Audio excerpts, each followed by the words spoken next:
Here we go. I'm a little bit nervous about doing this, but it's the great debate. And people are vehement on one side or the other of, do you use a queen excluder? Do you not use a queen excluder? I tend to, but there's a lot of reasons people don't. And today we're going to try and focus on both sides of that debate, and maybe a little bit of a middle ground in between there someplace. So bear with me, and then you decide on your own which way you want to go. I find they're a great tool. I'm going to tell you how I use queen excluders, and that's because of the fact, if you've heard before, I do single deeps. And in the spring, when I'm putting on supers, I put full drawn comb on the hives because I want the bees to have plenty of space to lay and to bring stuff in. So the second I see pollen coming in, I'm putting on supers. Well, if I put a full drawn out framed box of comb on a hive, that queen's going to be up there as quick as can be, and she's going to be laying eggs everywhere. And you don't want that, because you want that to be just for honey. I put the queen excluder on, the queen can't get through, and the bees have a place to start putting more honey. So if they're not putting it in the box below, they're putting it up above, the queen's still got space to lay. Until I go in a few weeks after that and split them out, because she still doesn't have room because she's laying way too many eggs. But that's a whole nother topic. So queen excluders, real quick, for those of you who are new, I want to talk about, what does a queen excluder do? Well, it excludes queens.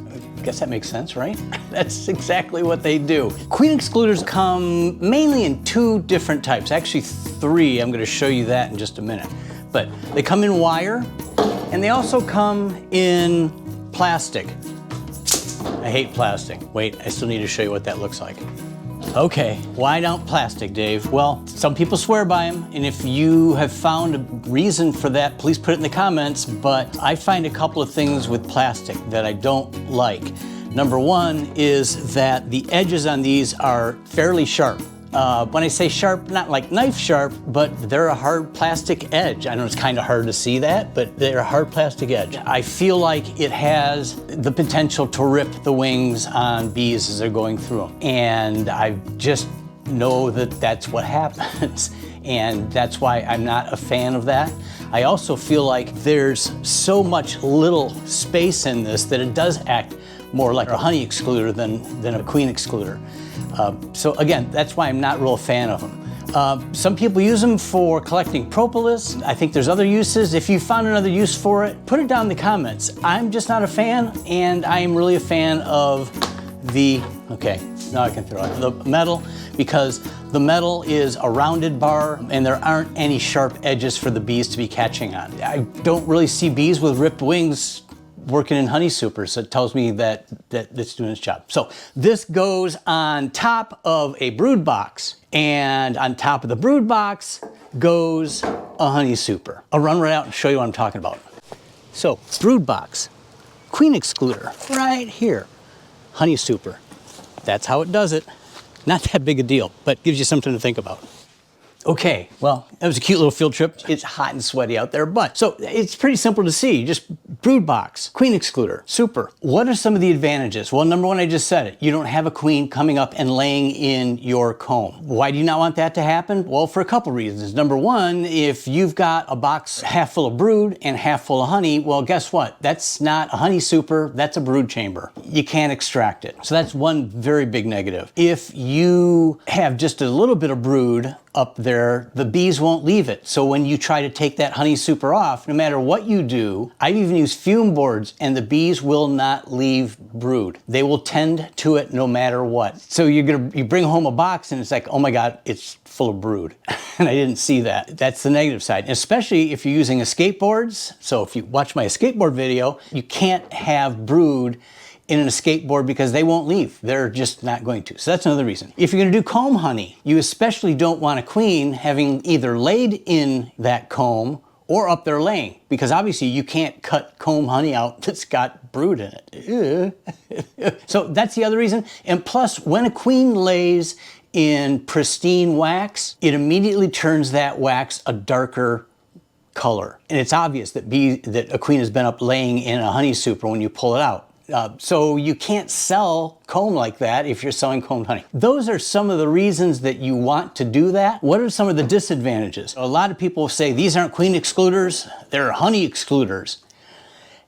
And they can be. They very much can be. There are times bees refuse to go through these. They just simply won't go through them. They're like, it's a big roadblock. It's like, hey, I'm coming up on a toll road. Nope, I'm not gonna go that way. I'm going the other way. I'm gonna find some other way. And they just don't go through them. So that's probably one of the biggest issues, is that you can't get bees to go into them. Here's another, sometimes happens, and it's very slim, but I have had it happen to me, that a queen happens to just be thin enough that she's able to get through these spaces. And she's got to be awful thin to be doing that, but I've had it happen. And I opened up a box that had a queen excluder on it, and I'm looking and go, that doesn't look right. It's like, well, that's like funky. 10 frames full, but it's capped weird, because that's 10 frames of baby bees about to be hatched. And it happens. Oh, and once she learns how to go back and forth between the two, she will keep doing it.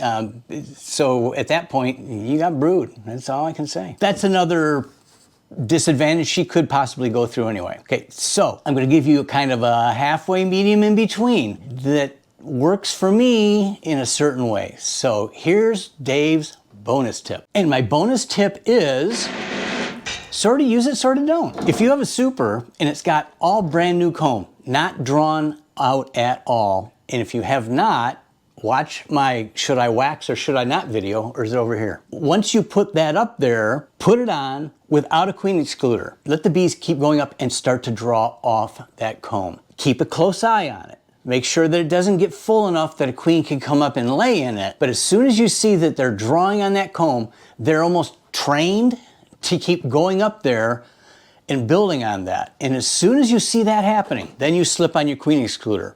Bonus tip, go through the frames, make sure that you don't have a queen up there already, okay? Because otherwise, you're gonna put the queen excluder on, you're gonna go back in, and you're gonna be like I just talked about a minute ago, I got 10 frames of brood. Ugh. So that's kind of the bonus tip that I wanted to float out there. If you use an excluder, over time, I can guarantee that it's going to get to the point that it is an absolute mess and you need to clean it. I've seen some that are so bad, there's just very little space for them to get through. A couple different methods that you can use to clean them. I'm gonna go through at least 3 of them that have worked pretty well for me. So let's get on with that real quick. So for purposes of keeping my shop somewhat clean, and keeping my workbench from being a mess, I'm just gonna use this garbage bag to catch my messy stuff. Simple method, and it depends how dirty they are. I think most of you have a very special tool. I know that sounded funny. You have a tool in your kit that you can use, and especially if I'm out in the field and I've forgotten to, you just scrape. Just get most of it off, and then you can go down in between, and then the bees will clear off the rest of that. Scrape it off on both sides, and just go down in between.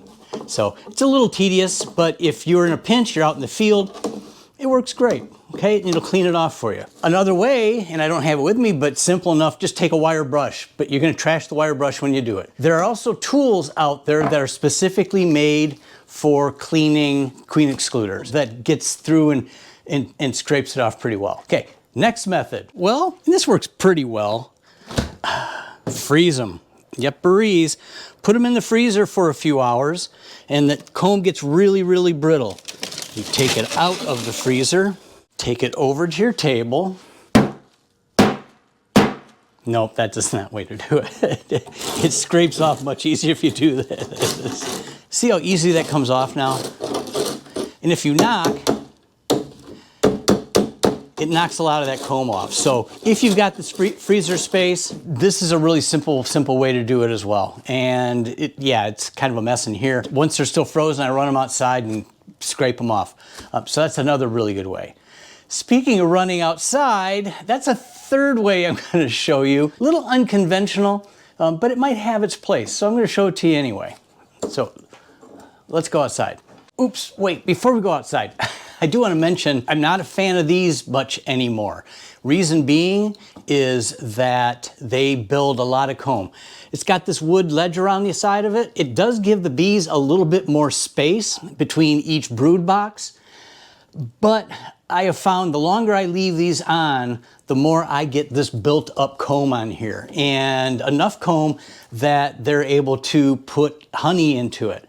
And on the bottom side of it, the queen is laying drones, because this is drone brood on this one. That's why I don't like to leave that space. If you give a bee a space, they're gonna do something crazy with it. And usually it's wonky comb. So that's why I don't use these. Okay, now let's go outside and see that unconventional kind of method. So this is a little bit on the goofy side, but I had an old timer tell me this once. So we're gonna try the solar method. I know it seems a little bit odd and it's probably unconventional, but I've never done this. So you're gonna learn along with me. I'm just gonna take this really sticky bag and we're gonna lay it down on the ground, and it's gonna collect all sorts of stuff, probably including ants here in a few minutes, but we're gonna lay it down. Lay our dirty Queen Excluder on top of it. I know what you're all saying. It's like, well, that's out there. That's a lot of work. Isn't it gonna make a mess? Yeah, it is. But here's what could make it useful is if you had a ton of these, because there's just not a lot of wax on them. If you had a ton of them, you can put them all together and get them probably in a larger tub, and you could collect the wax that way. So that would be why this method would make some sense. But I need to make sure that this doesn't blow over and it stays hot on the inside. Perfect. Just don't tell Joy I'm using her gnome. Okay, and then we're gonna back off. We're gonna come back about an hour and we're gonna see how this did. Kind of unconventional, but what the heck. It's been about 2 hours. Probably not enough time to really take it out, but the sun's looking pretty bright. So let's take a look. Thanks for doing your job, Mr. Gnome. We'll put you over here. And if it sounds like shots going off, it's not. We had a tornado come through here in March. Everybody's getting a new roof. This is all we hear all day long. So let's see what we got going. Didn't take the ants long to find it. Pretty good. So, yeah, not bad. I just happen to have some paper towels with me because I thought this might be something we need. Let's see how it wipes out. Okay, I am not advocating this as the do-all method, but yeah, you can kind of wipe it off. I could see leaving this out, but yeah, it's kind of wiping out. I guess you could make that work, or just leave it out and let it completely melt off. Well, you can see it melted right there, maybe a little bit. So not a bad method. You could use it, I think, if you had, as I said before, if you had a ton of these and you had a large enough solar melter, it might make sense to do that. But anyway, just want to show you another method. It's warm out here. It sounds like gunshots. I'm going back in. So that's kind of what I know about Queen Excluders. Again, the debate is all over the board. People either have them as an indispensable tool in their arsenal or a dispensable tool that they don't even own. It becomes preference and what works for you, and I've always believed that. What works for you is the best way to keep your bees. I'm sure that there's lots of things I didn't cover. I'd love to hear them down in the comments. Let's talk about it. Let's talk about some of the ways you use Queen Excluders. I've heard of people using them just to isolate queens when they're doing major manipulations, or the plastic. There's different ways to use that. So let's put them down in the comments. Let's talk about it. Hey, thanks again for watching. If you haven't hit that subscribe button, please do it. It means a lot to us. I like the likes. And for the most part, as I always say, happy beekeeping. We'll see you next time.